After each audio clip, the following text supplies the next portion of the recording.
Collonges-la-Madeleine. Cette commune de 529 hectares fut, d'après plusieurs historiens, le lieu d'une bataille au Moyen-Âge lors des invasions sarrasines, pour preuve les lieux dits le dessus de la bataille et la redoute sur la route de Digoine. En fait, l'église de Collonges est le monument le plus ancien du village.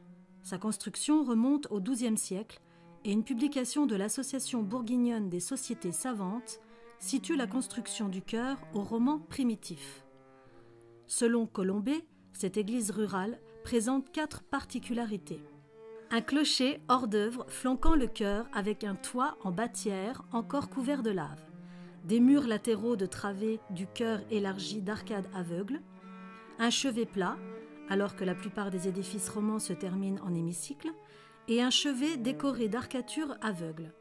Pour toutes ces raisons, les archéologues concluent que cette église constitue un jalon intéressant entre différentes constructions romanes.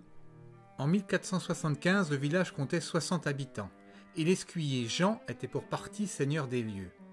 En 1585, c'était le frère de l'évêque d'Autun, André Hayboust, qui possédait ces terres. La recherche des feux de 1645 note la présence de 85 habitants qui, dans un terrier du XVIIe siècle, se plaignaient du continuel passage des gens de guerre, la compagnie de chevaux légers du comte d'Épinac, celle-ci ayant fait du village leur lieu d'assemblée et dont l'entretien est à la charge des habitants.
En 1904, le village comptait 120 habitants, avec 2 aubergistes, un charron, un forgeron, un débit de tabac et un entrepreneur de carrière.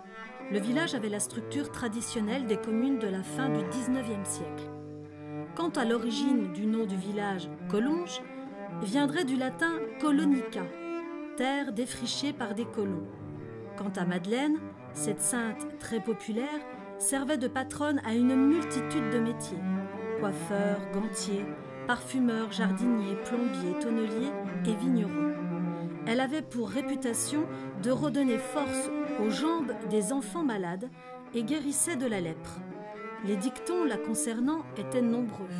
Pour la Madeleine, la noix est pleine. le raisin tourné, le blé enfermé.